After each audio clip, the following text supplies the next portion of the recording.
Support for Louisiana, the state we're in, is provided by Entergy Louisiana is strengthening our power grid throughout the state.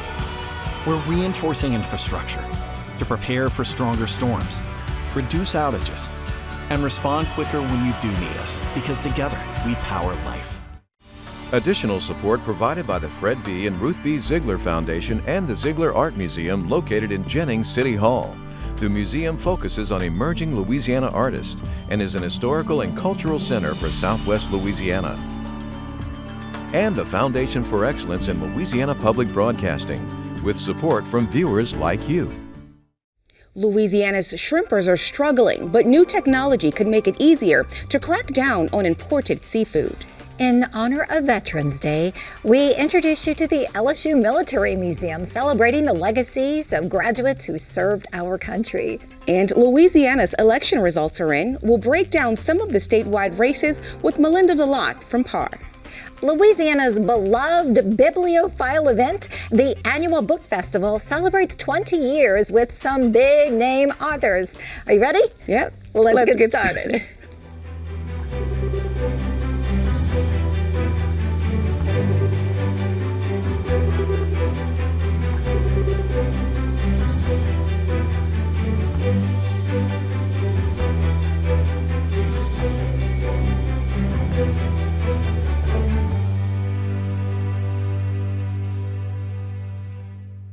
Hello, everyone. I'm Karen LeBlanc. And I'm Dorothea Wilson. Much more on those top stories in a moment on this week's edition of Louisiana, the state we're in. But first, let's talk politics. Louisiana's congressional delegation now includes 2 Democrats. Cleo Fields won the election for Louisiana's 6th congressional district. He'll hold the seat for at least this election cycle, but the Supreme Court has agreed to hear a challenge claiming the district was illegally drawn, focusing on race. Now, in the state's 5 other congressional districts, the incumbents all kept their seats. They include Democratic Representative Troy Carter and Republican Representatives Steve Scalise, Clay Higgins, Julia Letlow, and House Speaker Mike Johnson. Republicans also held on to their 3rd seat on the Public Service Commission, with State Senator Jean-Paul Couzon winning the open swing seat. And Louisiana voters overwhelmingly supported Amendment 1. The amendment will dedicate federal money from offshore energy projects like wind and solar to coastal restoration projects. In other political news, Louisiana lawmakers headed back to the state capitol this week for another special session. This one focused on reforming the state's tax structure. Every one of our southern neighbors has adapted or is adapting for growth and success, and they're winning because of it. Louisiana must change, or sadly, other states will continue to rob us of our children and our grandchildren and the extraordinary talent that they possess. Governor Landry says the plan will lower income tax rates across the board, triple the standard deduction, and eliminate the corporate franchise tax.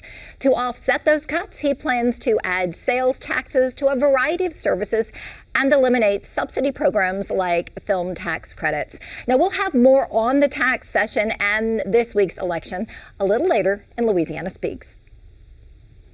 Louisiana's shrimp industry is struggling. More restaurants and stores bring in lower cost and lower quality imported seafood. But shrimpers are hopeful new legislation and new technology will ensure Louisiana seafood is properly marketed. I've been on the back deck of a boat since I've been 10 years old. For 58 years, I've been picking shrimp. Because when 10 years old, you went on the boat in the summertime, just in the summertime. So I said, chances are, if you lived in New Orleans, you've eaten some shrimp that I've caught over 58 years, you know. Captain George Barasich is a Louisiana shrimp boat captain and has been for over 5 decades. The thing is, I don't want to quit, but they're going to force me out if I'm not successful. So it's scary. It's scary. Captain George is described by some as the last of a dying breed. That's because life for a shrimp boat captain in Louisiana is becoming more and more unsustainable. Shrimp has been harvested commercially in Louisiana since the early 1800s, and it's been the backbone for many fisheries. And not only that, shrimping has also been the center of culture, heritage, and independence for many Louisiana families. In fact, 1 in 70 jobs in Louisiana are directly related to the seafood industry. Now, although the demand for seafood in the U.S. has grown, imports make up 90% of what the U.S. consumes, undercutting many Louisiana shrimpers. A share of $100 is $25. A share of $10 is only $2.50. You know, so and I actually give more because I can. You know, but you can't sustain a business like that.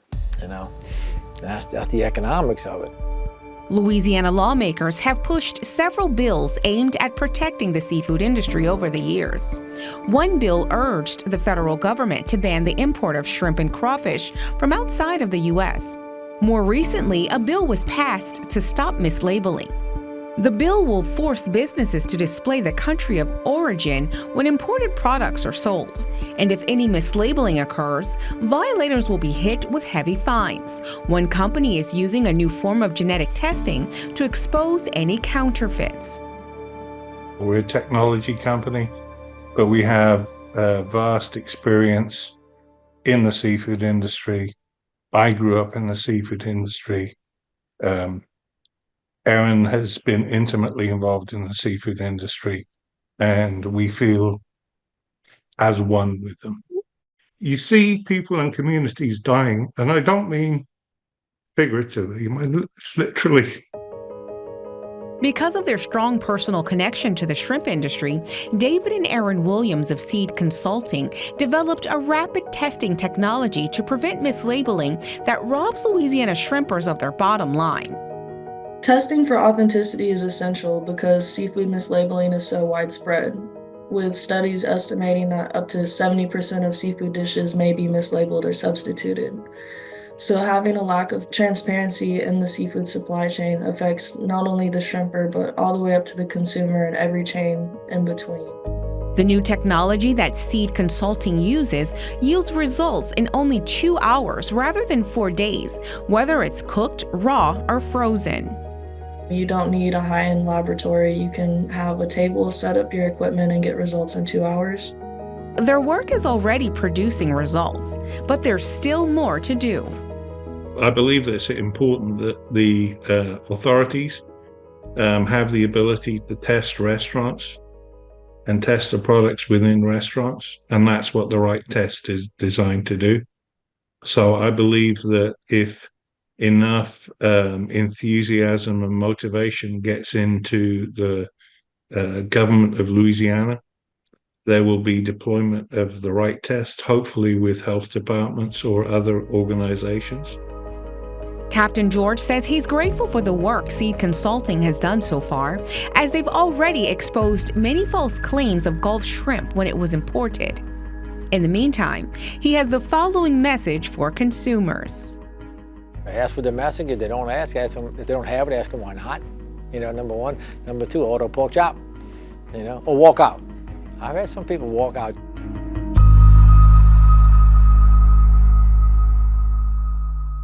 From hashtags to headlines, here's what's trending this week. The Saints will take to the field this weekend for their first game ever since cutting ties with head coach Dennis Allen. Shocker. I don't know, Karen. Not so much of a shocker there after they lost to the worst team in the division last week, in the Panthers. But I do hear that special teams coach, longtime special teams coach, Darren Rizzi, he's going to come out and take him out there on the field Sunday. Well, it seems like Saints owner Gail Benson finally heard cries from many Saints fans calling for changes to the coaching staff. Now, the big question is, who will replace the head coach? And I know there's been some names thrown about, so it'll be really interesting to see, right? Absolutely, yeah. All right, well, speaking of football, it is a big football weekend for LSU. They play rival Alabama. That's right, they do. Yeah, so, and they attracted, because it's such a big game, ESPN College Game Day is coming to broadcast at the game. And get this, apparently, according to State Senator Bill Wheat, a live tiger will be on the sidelines, which that hasn't happened in years. In years, you're right. And that's insane. A lot of talk about it being, animal cruelty because of all of the noise. But this is some rivalry that spans back all the way since the late 1800s. So I see they're trying to pull out all the stops there, Karen. Well, so it may be a little bit of an act of intimidation for Bama, but I will say this tiger is not going to be the official Mike the Tiger mascot. That would be Mike the 7th. He will be safely tucked away in his comfy home cage. High stakes game, we should point out, right? Absolutely. Both team have 2 losses. The loser of this one, they're done. No playoffs for them. We'll be watching. All right, so on to some good news. As the nation celebrates Veterans Day on Monday, November 11th, the LSU Military Museum is honoring Louisianians with exhibits that chronicle their military service and sacrifices. The museum's most recent acquisition comes from the daughter of an LSU graduate and military veteran missing in action. I'm taking you on a tour of the Military Museum to experience this family's story of sacrifice and service. This is a letter my dad wrote to my mom, dated 2 days after I was born. This morning at 6:30, I received a phone call from the Red Cross saying we had a baby girl weighing 6 pounds and 14 ounces and that you and the baby are doing fine. Kim Carroll never met her father, Grant Stewart. The U.S. Air Force cadet was shot down in Vietnam in 1969, just days after she was born. He remains missing in action. Kim is keeping her dad's memory alive in an exhibit at the LSU Military Museum honoring her father, an LSU graduate. My mom had every letter that he had ever written, plus patches and everything, and it was in boxes. And I would rather have everyone else enjoy it, and I think the legacy would live on more here than in a box. Kim donated her dad's military belongings to the museum. It was her husband Gary Carroll's idea. Gary is also a military veteran who served in Iraq, and he's an LSU graduate. His uniform stands alongside the uniform of the father-in-law he's never met. I think it's appropriate that LSU, that was founded as a military school, has a museum that recognizes its veteran alumni, and to be part of that tradition, not just the tradition of the military, but the tradition of LSU, is a great honor. The William A. Brookshire Military Museum resides in Memorial Tower on LSU's campus. It opened in 2022 after a major renovation. So this was finished in 1925, and LSU built up around it. So this was not officially a LSU building. The American Legion built it, but LSU purchased the plantation land around it and then built the university out. The rotunda pays homage to World War I soldiers memorialized on wall plaques. We start our tour in the North Wing, detailing LSU's origin story as a military training institution. The university was founded in 1860 as the Louisiana State Seminary of Learning and Military Academy, modeled after military schools like West Point. Its history dates back to the Civil War. People don't know is the first president of LSU is General William Tecumseh Sherman, who was brought in 2 years before the Civil War. So he trained the cadets, but when the Civil War broke out, he returned to the North, and most of the cadets and the faculty joined the Confederacy. In 1916, LSU became one of the first universities to establish a Reserve Officers Training Corps, or ROTC program, with the passage of the National Defense Act. Military training was a significant component of campus life, offering students a pathway to commissions as officers in the U.S. Army. In fact, LSU required ROTC up until 1969, so every male student had to be a part of ROTC. And that meant that our cadet corps was 6,000 strong. So World War I, World War II, thousands of LSU students joined the military. In fact, making us one of the top 3 schools at the time, putting in officers into the U.S. Army. Over the years and in various wars and international conflicts, LSU students, including many athletes, pursued military service, many achieving high honors. Most people don't know is Chenault was an LSU grad. He had come here, he graduated, so part of the story is that he named them the Flying Tigers after his association with LSU. And the Flying Tigers went on to have great fame in China and then later in the Air Force. And to this day, they're one of the most recognizable units because they like to paint the shark's head on front of their planes. From high-ranking generals to Purple Heart recipients, LSU fostered the careers of many military greats, several whose namesakes appear on campus buildings. Another big name on campus is actually Middleton, and so we have his image here. Troy Middleton was commandant at LSU. He later served as president of LSU, but in World War II, he served as a general and is credited for holding Bastogne during the Battle of the Bulge. The museum chronicles many history-making moments, including saving the life of a future president. Bill Edwards served on the USS Finback, a submarine, and they received a call that a pilot had been shot down. Well, the pilot they rescued was George H.W. Bush. The South Wing covers World War II to the present, and a lot of people think of museums as the past, but this side kind of shows our living legacies, people that are still around, people that come and talk at the museum. The exhibit also showcases ephemera, chronicling life for LSU military service people on and off the battlefield, such as this crown from homecoming queen Rachel Sherburne. She received it before serving a tour of duty in Iraq. There's LSU stickers that adorn military helmets and Bradley tanks, symbols of Tiger pride and connections to home. Almost everything you see in here comes from the families, and so the museum only works if the families contact us. So right now it's just a word of mouth. We're always looking for more donations, especially with stories. We love stories here at the museum. There's always something new to see, with regularly rotating exhibits that encourage visitors to return for more stories of military history and heroes.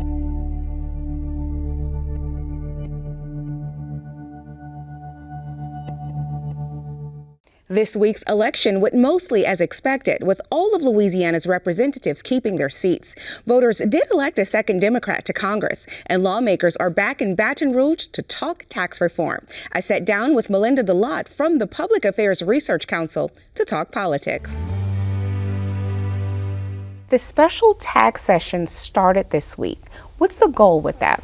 Right. So Governor Jeff Landry is trying to do sort of a wide-ranging tax reform that would essentially lower income tax rates and trade them for sales taxes. So we would charge sales taxes on more items in exchange for having a lower income tax rate overall. Also, he would get rid of a variety of tax credits and exemptions and various tax breaks on the books.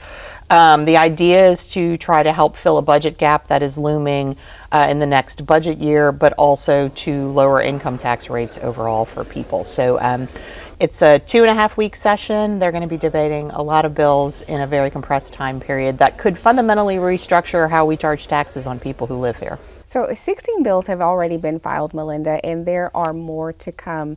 What do you think about that? Where are we? I think the original bills that got filed are already different than some drafts we had seen earlier.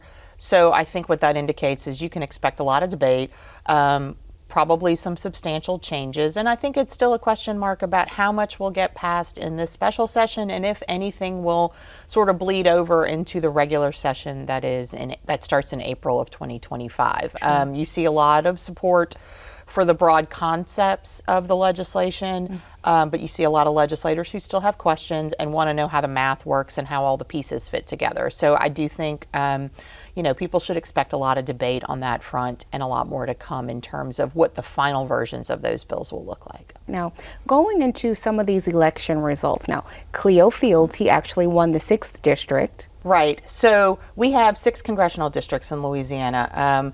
5 incumbents won their re-election bids. That's 4 Republicans, Steve Scalise, Clay Higgins, Mike Johnson, and Julia Letlow, and then Democrat Troy Carter. So the vacant seat that we had after the legislature redrew the districts was the seat that Cleo Fields won, the 6th congressional district that stretches from Baton Rouge up to Shreveport. It's now a second majority black district. Now, we actually might see some changes because I understand that the U.S. Supreme Court did agree to hear this in court, the lawsuit that's going on. Can you talk about that a bit with us?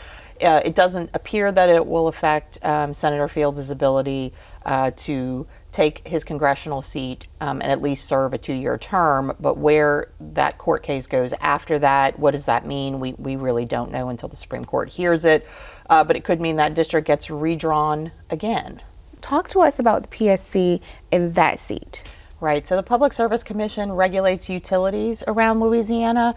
It's a 5-member commission, and the seat that Senator Jean-Paul Cusson won is actually a swing seat. So it was very heavily watched in terms of was a Republican going to keep that seat or would it go to a Democrat? The Republican who previously held that seat didn't run for re-election, so it was an open seat. Cusson is a state senator. He was one of 3 candidates, and he won without needing a runoff. So that means the balance of power in the PSC will stay with Republicans. Amendment 1 passed, which will dedicate money from offshore energy to coastal restoration. And it seemed like it got strong support, Melinda. Now, what do you make of that? Right. So I believe that constitutional amendment, which was the only one on this ballot, got over 70% voter support. I mean, look, coastal restoration and coastal erosion is a big issue in Louisiana. Obviously, the majority of our population lives in South Louisiana, lives in areas that are seeing coastal erosion and that are seeing pretty significant changes to the way that the state looks, quite frankly. And so I think broadly coastal restoration initiatives are fairly popular, particularly in South Louisiana. So it wasn't entirely a shock that amendment won so easily. There will be an election in December. People will have to choose some local candidates still in a lot of local races in Louisiana, but they'll also have 4 constitutional amendments coming.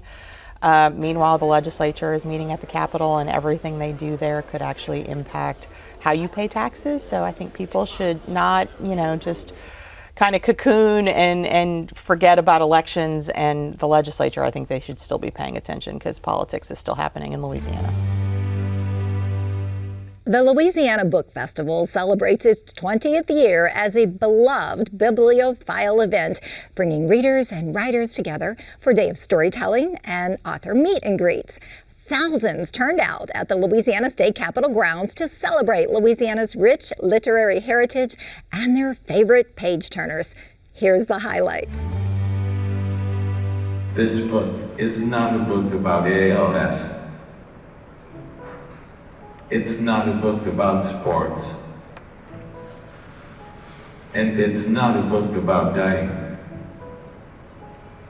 This book is about living. Former New Orleans Saints player Steve Gleason leads a heartfelt discussion about his book, A Life Impossible, co-written with sports columnist Jeff Duncan. This is my story, our story, of enduring drastic change, suffering heart-crushing loss, and ultimately finding a way to move through those circumstances to discover strength, happiness, and peace of mind. Steve was diagnosed with ALS in 2011, and since then he's created the Teen Gleason Foundation to raise awareness of the disease and improve the lives of those affected by ALS. In his book, Gleason talks about his journey to find peace no matter life's circumstances. In chapter 1, I say, I allow myself to get attached to the delusion that my life should somehow be different. Gleason joined more than 200 authors hosting talks, book signings, and meet and greets at the 20th Annual Louisiana Book Festival. It's not only our 20th book festival, but this is the 30th year of the Louisiana Center for the Book, which is a state affiliate with the Library of Congress Center for the Book. The Louisiana Center for the Book produces the book festival as part of its mission to stimulate public interest in reading, libraries, and Louisiana's rich literary heritage. The event brings together Louisiana's literary greats, emerging authors, and poets, including this group of 2024 National Student Poets selected from 5 regions nationwide. Once they are appointed, they have a year of service where we ask them to sort of activate their talent and gifts of poetry for the benefit of the community. It's sort of like the culmination of our high school writing careers. I mean, we've been writing for so long. We've tried to seek validation in our writing, and to be awarded such a big thing, to be able to serve our communities, to represent represent poetry on a national level, it's a dream come true. From the written page to film and television programs, readers were able to connect with all things literary, including at an LPB co-hosted panel with National PBS Books. PBS Books has a Reader's Club, and every month we designate a book for us all to read together across the country. And what's so neat is for the month of November, we picked Leonardo da Vinci. Louisiana author Walter Isaacson, a history professor at Tulane University, wrote a biography about Leonardo da Vinci, which inspired the Ken Burns documentary Leonardo da Vinci, a 2-hour, 4-part series premiering November 18th and 19th on PBS stations nationwide. Jay Darden, co-author of Why Louisiana Ain't Mississippi or Anyplace Else, shared a behind-the-scenes look at the creation of the companion book to the multi-part documentary of the same name produced by LPB. No denigration of Mississippi. I could have called it Why Louisiana Ain't Montana, Why Louisiana Ain't New York, but just make Mississippi sounded better. The book festival also honors literary achievements. The highest honor, the Louisiana Writer Award. It went to poet and Baton Rouge area native David Kirby, an English professor at Florida State University. I see you as in a swirl of smoke. I'm in a church like the one in Rome, say, before a mosaic of gold and green and blue, and the wind is high outside, and the great door behind me blows open, and when I turn to look at it, it slams shut. From children's books to new fiction, nonfiction, and poetry, the Louisiana Book Festival brings together readers of all ages for family fun, literary fandom, and a shared passion for the page. You can catch a public screening of Ken Burns' documentary, Leonardo da Vinci, at 2 o'clock this Sunday at the Louisiana Art and Science Museum in Baton Rouge. And the National PBS Book Club conversation with author Walter Isaacson about his Da Vinci biography, that will be on November 20th on the National PBS Books website. That's our show for this week. Remember, you can watch anything LPB anytime, wherever you are, with our LPB app. And you can catch LPB news and public affairs shows, as well as other Louisiana programs you've come to enjoy over the years. And please like us on Facebook, X, and Instagram. For everyone at Louisiana Public Broadcasting, I'm Karen LeBlanc. And I'm Dorothea Wilson. Until next time, that's the state we're in.